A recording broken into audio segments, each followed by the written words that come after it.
Major करते हैं? Current can be measured by ammeter, ठीक है। और voltage can be measured by voltmeter, ठीक है। याद रखना है करंट को मेजर करने के लिए एमीटर, वोल्टेज को मेजर करने के लिए वोल्ट मीटर। हो जाएगा याद ये, ठीक है। देखो अभी जो एमीटर होता है उसकी रेजिस्टेंस होती है कम, ठीक है, और जो होता है वोल्ट मीटर उसकी होती है रेजिस्टेंस से ज़्यादा, ठीक है। हमने ये क्वेश्चन करना है कि क्यों, ऐसा क्यों होता है, पता है?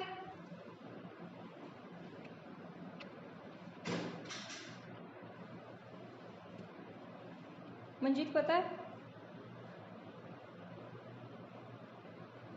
देखो ऐसा क्यों होता है, जो एमीटर लगता है सर्किट में, देखो सर्किट ऐसे ही होता है ना, यहाँ पे बल्ब, यहाँ पे बैटरी की, ऐसे ही लगा होता है ना। अगर ऑन है तो करंट जाएगा, ठीक है, और ये क्या करेगा, ग्लो करेगा, ठीक है। अभी हमने देखना है कि इस बल्ब में से कितना करंट जा रहा है। If we have to find out the value of current, तो हम यहाँ पे क्या लगाएंगे, एमीटर लगाएंगे, ठीक है। अभी जो एमीटर है ये हमेशा कहाँ लगता है, सीरीज में लगता है, ठीक है, और इसकी रेजिस्टेंस होती है कम, ठीक है, रेजिस्टेंस होती है इसकी कम। अभी क्वेश्चन कैसे मर्जी आ सकता है, क्वेश्चन कैसे आ सकता है, वाई, क्वेश्चन आ सकता है कि why ammeter is always set in series, ठीक है, ये क्वेश्चन आ सकता है। क्वेश्चन आ सकता है why resistance of ammeter is small, ऐसे क्वेश्चन आ सकते हैं, ठीक है। क्वेश्चन आएगा कि एमीटर को हम सीरीज में क्यों लगाते हैं, ठीक है, ऐसे क्यों नहीं लगाते,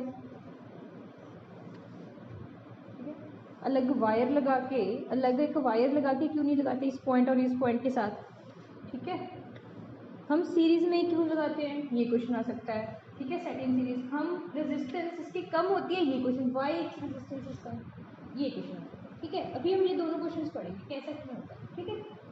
देखो एक तो फर्स्ट क्वेश्चन कि ये सीरीज में, ये देखो ये दोनों क्वेश्चन इंटर रिलेटेड है, ठीक है, उसकी एक्सप्लेनेशन वही है। अभी ये सीरीज में लगाया जाता है, इसको क्या मेजर करना है, करंट, मतलब इधर जो करंट जाए सेम करंट इधर ही जाए, तभी हम देखेंगे कि इस बल्ब में कितना करंट जाए। जो करंट इधर इस पॉइंट पे होगा वही करंट इस पॉइंट पे होगा बल्ब के पास, ठीक है। और ये एमीटर किससे बनता है, वायर से, वायर से बनता है, ठीक है। कोई भी सेटअप लगा रहा है तो वायर से बनता है, और वायर की क्या होती है, एक रेजिस्टेंस होती है, पढ़ा ना, वायर की रेजिस्टेंस होती है, ठीक है। अभी रेजिस्टेंस का क्या काम है, ऑपोजिशन ऑफ करंट, करंट को कम करना है उसमें। अभी अच्छा करंट इधर जा रहा है जितना करंट इधर जा रहा है हमने उतना ही हमें करंट, दोनों का सेम करंट चाहिए ना, तभी एमीटर हमें अच्छी रीडिंग देगा कि जितना करंट बल्ब में जा रहा है उतना ही करंट इधर है, ठीक है। तो इसीलिए इसकी रेजिस्टेंस कम रखते हैं ताकि करंट की वैल्यू कांस्टेंट रहे, समझे। हम इसको रेजिस्टेंस सीरीज में इसे इसीलिए लगाते हैं ताकि जो, देखो सीरीज में तो फॉर श्योर लगेगा ही लगेगा, ठीक है, रेजिस्टेंस इसकी कम होनी चाहिए क्योंकि ये सीरीज में लगा है, ठीक है, करंट ने इसके बीच में से होके जाना है, ठीक है, तो इसकी जो रेजिस्टेंस है वो कम होनी ही चाहिए, तभी करंट जितना इधर से गया उधर उतना उधर ही पहुंचेगा। अगर सपोज इसकी रेजिस्टेंस ज़्यादा होगी तो करंट धीरे हो जाएगा, मतलब यहाँ पे धीरे पहुंचेगा करंट, उतना करंट नहीं पहुंच रहा, ठीक है। So basically that's why ammeter is always set in series, इसीलिए ही एमीटर की रेजिस्टेंस क्या होती है, कम। समझ में आया पॉइंट। अभी आ जाओ वोल्ट मीटर पे।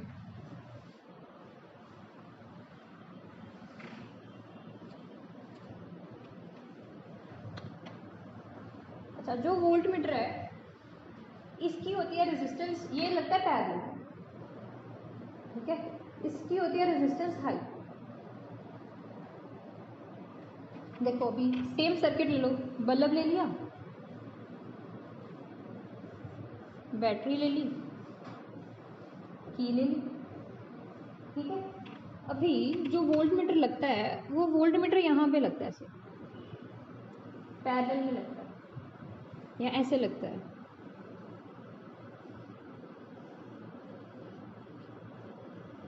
देखा ऐसे सर्किट,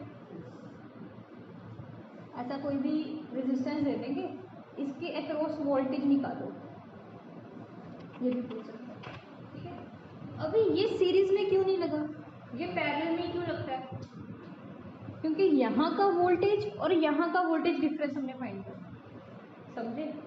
हमने यहाँ का वोल्टेज और यहाँ पे कितनी वोल्टेज है, प्रेशर, प्रेशर होता है ना वोल्टेज का मतलब, यहाँ पे कितना प्रेशर है और यहाँ पे कितना प्रेशर है। वोल्टेज का मतलब यही होता है ना। तो वोल्टेज डिफरेंस भी 2 पॉइंट हमें चूज करने पड़ेंगे, कहाँ पे हमें पोटेंशियल डिफरेंस फाइंड करना है। ये जो पोटेंशियल, ये जो वोल्टेज बताएगा, ये दोनों पॉइंट्स का डिफरेंस होगा, दैट इज पोटेंशियल डिफरेंस, ठीक है। अभी इसकी रेजिस्टेंस हाई क्यों होती है सबसे ज़्यादा, लिखा है ना मेरा, रेजिस्टेंस इज वेरी हाई। देखो करंट इधर जा रहा है, करंट इधर जा रहा है, इधर जा रहा है, ऐसे जा रहा है ना, बल्ब को ग्लो कर रहा है, ऐसे जा रहा है ना करंट। अगर इसकी रेजिस्टेंस कम होगी, अगर इसकी रेजिस्टेंस कम होगी तो करंट इधर जाएगा, है ना। लेकिन हमने तो करंट इधर लेके नहीं जाना, हमने तो करंट इधर ही लेके जाना है, ठीक है। तो मतलब इस पाइप को बंद करना है हमने कि इधर पानी ना जाए, करंट इस पानी ना, हमने इस पाइप को बंद करना है कि इधर पानी ना जाए। तो हमें क्या करना पड़ेगा, रेजिस्टेंस सबसे ज़्यादा इधर लगानी पड़ेगी ना रेजिस्टेंस। सो इसीलिए इसकी जो रेजिस्टेंस होती है दैट इज़ वेरी लार्ज, ठीक है, समझ आया? ये था कि why voltmeter is always set up in parallel, why ammeter is in series, why ammeter की रेजिस्टेंस कम होती है, वाई वोल्ट मीटर की रेजिस्टेंस ज़्यादा होती है। ये क्वेश्चन कर लोगे अब जब आए पेपर में कि वाई दिस हो जाएगा ना। और कोई क्वेश्चन रहता है इस चैप्टर में? चलो एक बार हम इस चैप्टर को रिवाइज करते हैं। अभी तुम्हारा टेस्ट भी हो गया, अभी तुम्हें आता है ना ये सारा चैप्टर, ठीक है। अभी एक बार रिवाइज करते हैं, ठीक है। देखो सबसे पहले क्या पढ़ा था इस चैप्टर में, सबसे पहले पढ़ा था करंट, ठीक है। करंट की डेफिनेशन पढ़ी थी, क्या की, rate of flow of charges, यही किया था। फिर इसके बाद इसकी मैथमेटिकल फॉर्म देखी, current is equals to charge upon time. Charge को हम Q से रिप्रेजेंट करते हैं, टाइम को T से रिप्रेजेंट करते हैं और करंट को I से, ठीक है। फिर हमने क्या की, SI यूनिट की। SI यूनिट ऑफ करंट क्या होती है, एम्पीयर, कैपिटल A।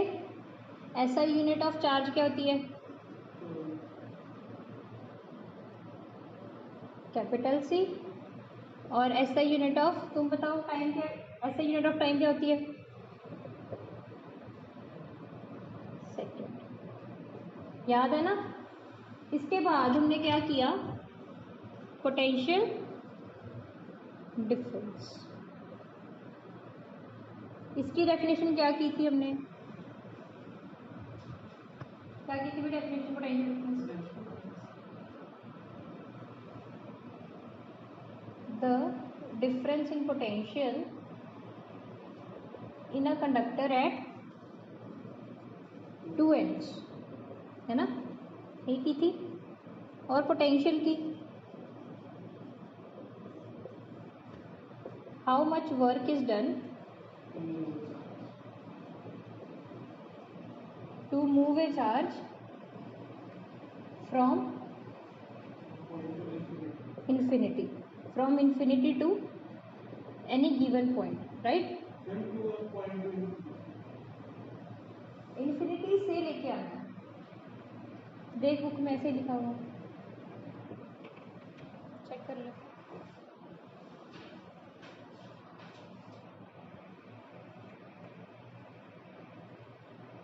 इन्फिनिटी से हम पॉइंट पे लेके आएंगे,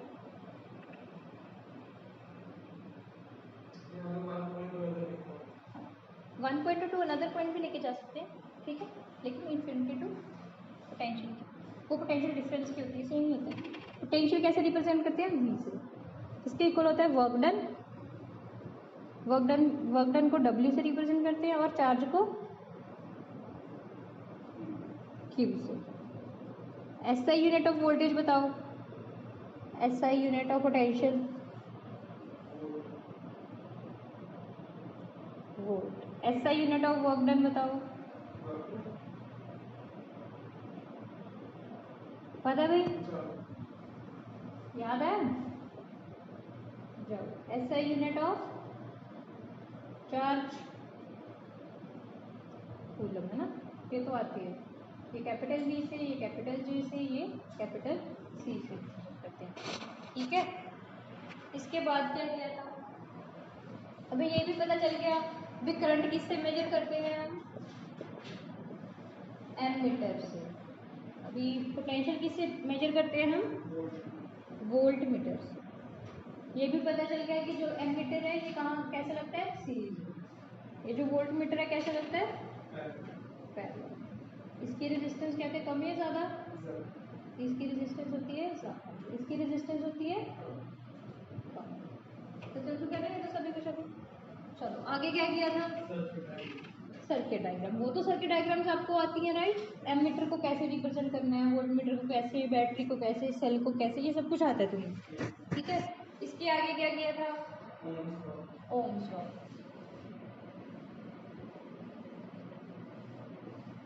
ओम क्या था, एक साइंटिस्ट था, ठीक है। कहाँ का था ये, जर्मन का साइंटिस्ट था, ठीक है। इसने क्या डिफाइन किया था, इसने बोला था कि voltage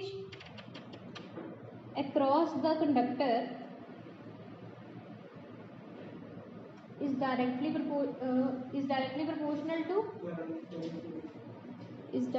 proportional to current passing through that conductor। यही था ना, passing through that conductor। इसकी mathematical form V is directly proportional to I। करते हैं अभी,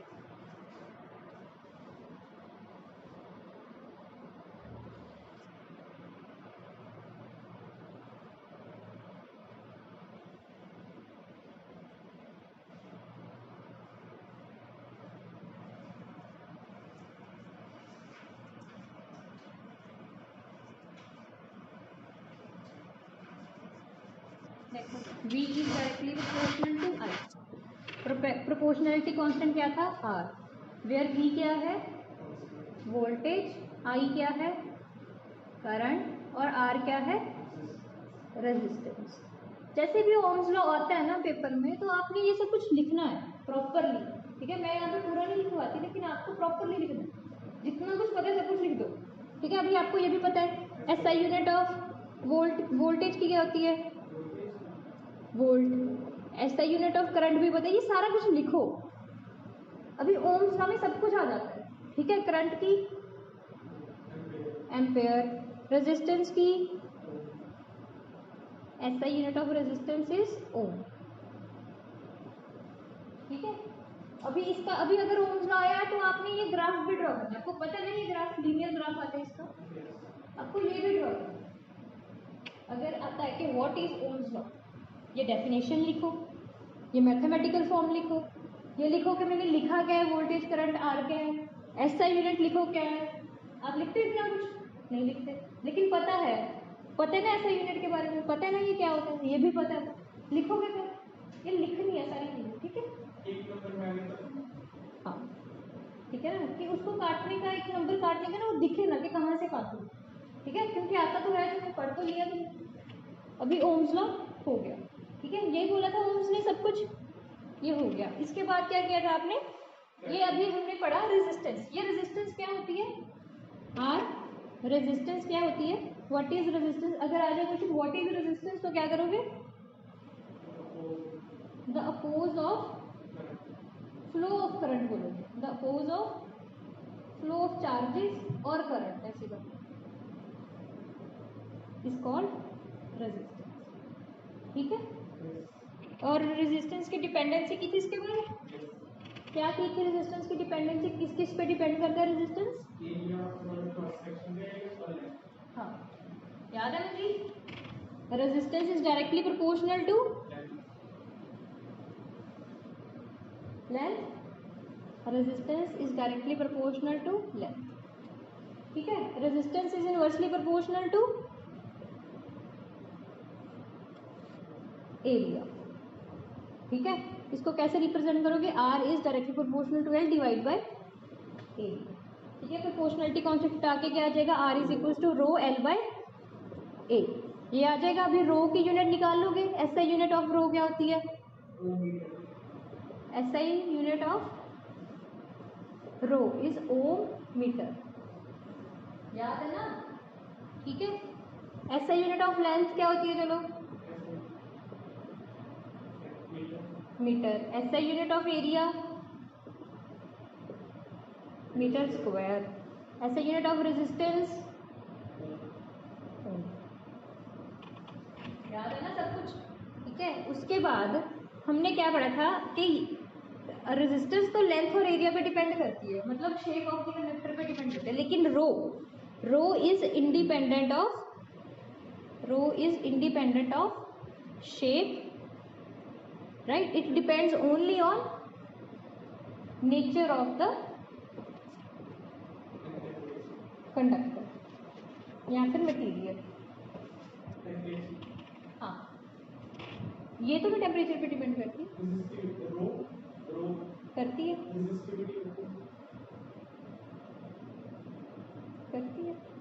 रेजिस्टेंस करती है, रेजिस्टेंस भी करती है। पता, जो हमने ओम्स लो किया था उसमें हमने एक और भी चीज़ लिखनी थी, क्या थी, इर्रिस्पेक्टिव ऑफ इस टेम्परेचर, उसको टेम्परेचर कांस्टेंट भी करना होता है, उसमें करना होता है ना टेम्परेचर, वो लिखना है।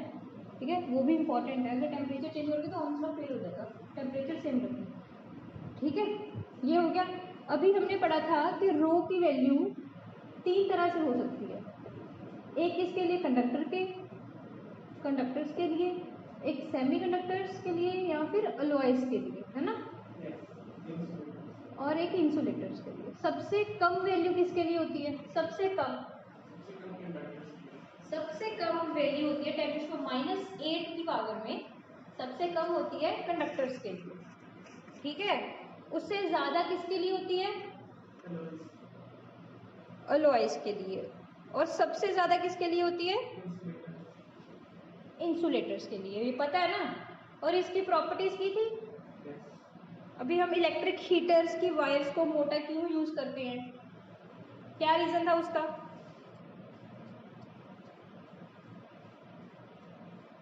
क्या रीजन था भाई।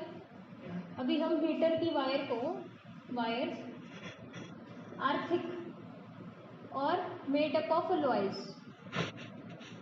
वाई, क्योंकि जो रो होती है resistivity, that is high resistivity. अच्छा, जिसकी रेजिस्टिविटी हाई होगी उसका टेम्परेचर ना मेल्टिंग पॉइंट ज्यादा होगा, हाई मेल्टिंग पॉइंट। ठीक है, और हम टंगस्टन क्यों यूज करते हैं, सेम रीजन, है ना। अगर कहीं भी अलॉय आ गया तो आप सेम रीजन लिख के आओगे, high resistivity and high melting point. ठीक है, टंगस्टन क्या है, अलॉय। ठीक है, निक्रोन क्या है, अलॉय। ये सारे क्या है, अलॉयज है। हम अलॉयज यूज करते हैं हाई रेजिस्टिविटी और हाई मेल्टिंग पॉइंट की वजह से। ठीक है, कंडक्टर्स इसीलिए नहीं यूज करते, नहीं तो वो ऑक्सीडाइज हो जाएंगे, ये ऑक्सीडाइज नहीं होते। ठीक है, अच्छा, ये हमने पढ़ लिया रेजिस्टेंस के बारे में सारा कुछ, है ना। Resistance is directly proportional to L, length is inversely proportional to area, thick thin length. ठीक है, अभी अगर हम लेंथ बढ़ा देंगे तो रेजिस्टेंस बढ़ जाएगी, ये सारा कुछ हमने कर लिया। इसके बाद हमने कॉम्बिनेशन किए थे, कॉम्बिनेशन ऑफ रेजिस्टेंसेस, ये किया था। क्या हो गया,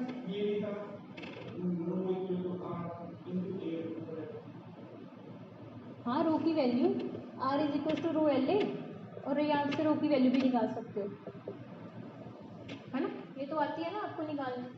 ठीक है, यहाँ से निकाल सकते हो रो की वैल्यू, और रेजिस्टेंस की वैल्यू भी ऐसे निकाल सकते हो, पता ना, V is equal to I R में से आर की वैल्यू V अपॉन आई, ये भी निकाल सकते हो। ठीक है, आती है ना निकालनी। अगर मैं बोलूँ कि 1 ओम को डिफाइन करो तो कर दोगे ना, इसकी 1 ओम, इसको 1 ओम लिख लोगे, इसको 1 वोल्ट लिख लोगे, इसको 1 एम्पियर लिख लोगे, कर दोगे ना define. The voltage across a conductor having current 1 ampere, ठीक है ना।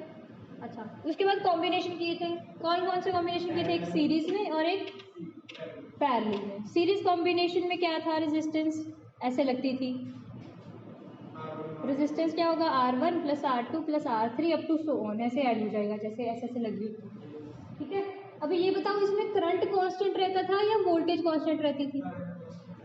करंट जो यहाँ पे करंट जाएगा वही करंट यहाँ जाएगा, वही करंट यहाँ पे वोल्टेज अलग होगी, यहाँ पे वोल्टेज अलग होगी और यहाँ पे वोल्टेज अलग, ठीक है। इसका मतलब यहाँ पे करंट क्या रहता है, सेम रहता है, और वोल्टेज क्या होती है, चेंज। ये याद है ना आपको, इसकी डेरिवेशन कर लोगे ना, स्टार्टिंग डेरिवेशन में यही था ना, V is equal to V1 plus V2 plus V3 up to so on, और इसमें ओम्स लॉ करते हैं, ठीक है। इसके बाद किया था पैरेलल कॉम्बिनेशन। पैरेलल कॉम्बिनेशन में रिजल्टेंट रेजिस्टेंस क्या आती थी, 1/R is equal to 1/R1 plus 1/R2 up to so on, ऐसा आता था। अभी पैरेलल में रेजिस्टेंस ऐसी होती है, देखो ठीक बनाइए ना, ये R1, ये R2, ये R3, यहाँ करंट आई जा रहा है, ठीक है। अभी ये 3 पाइप्स की तरह हो गया।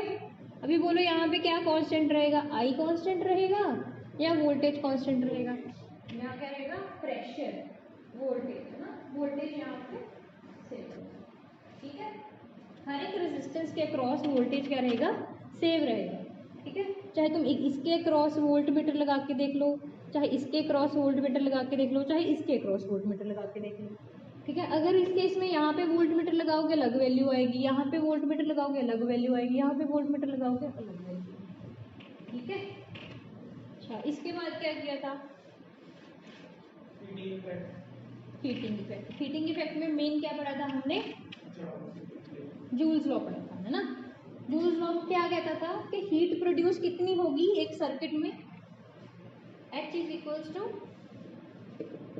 I square RT, where H is heat produced, I is current passing through the conductor ना,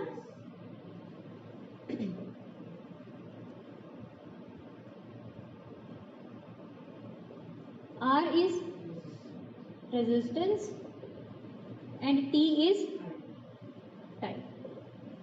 ये किसने दिया था लॉ हमें, जूल्स ने, ये याद रखना है, जूल्स लॉ, ठीक है। अच्छा, इसके बाद क्या किया था, पावर, ये क्या था, रेट ऑफ, क्या था पावर की definition, rate of doing work, ये याद होना चाहिए, ठीक है ना। रेट ऑफ डूइंग वर्क, कितनी फास्ट काम करते हो, ठीक है, उतनी ज़्यादा पावर यूज करते हो। पावर का फॉर्मूला क्या था, हमने पढ़ा था, 3 फॉर्मूले हैं इसके, P is equals to VI और V स्क्वायर अपॉन R और I स्क्वायर R, यही है ना, याद हो गए ना ये फॉर्मूले। अच्छा, पावर की ऐसा यूनिट क्या होती है अभी, वॉट होती है, ठीक है। इसकी कमर्शियल यूनिट क्या होती है, watt hour, kilo watt hour होती है ना। इसको किलो वॉट आर को क्या बोलते हैं, और 1 यूनिट बोलते हैं ना, 1 यूनिट, ठीक है। यही पढ़े हमने अभी तक, और न्यूमेरिकल्स किए हैं, आता है ना ये चैप्टर, इजी है। कुछ है इस चैप्टर में अभी बताओ, कुछ रह गया। अभी देखो हमने 15 मिनट में रिवाइज कर दिया सारा चैप्टर, किया भी सारा है, ऐसा तो नहीं कुछ छोड़ा है। अभी वो तो कर लोगे तुम अपने आप, 1 एम्पियर की डेफिनेशन, 1 वोल्ट की डेफिनेशन, ये तो कितनी बार सिखा दी मैंने, निकाल लोगे ना 1 एम्पियर 1 वोल्ट कैसे निकालते हैं, ठीक है। ये था हमारे पास आज का चैप्टर, ठीक है। अभी इसको इतनी अच्छे से याद करना है कि कभी भूलो मत, ठीक है। करंट क्या होता है, पोटेंशियल क्या होता है, रेजिस्टेंस क्या होती है, ओम्स लॉ क्या होता है, डिपेंडेंसी क्या होती है, सब कुछ आना चाहिए। पावर क्या होती है, जूल्स लॉ क्या होता है, सब कुछ, ठीक है। अभी मैं पूछ लूँ रेजिस्टेंस की यूनिट, आपको पता है वो, रेजिस्टिविटी की पूछ लूँ, ठीक है। और लोएस्ट का रेजिस्टिविटी हाई होता है लो होता है, पूछ लूँ, आपको आता है, ठीक है, ओके। अभी ये भी पता है कि सीरीज में वोल्टेज कांस्टेंट रहती है या करंट कांस्टेंट रहता है, ठीक है। एमसीक्यू आगे अगर कर दोगे ना अभी फिर वो पैरेलल में क्या कांस्टेंट रहता है,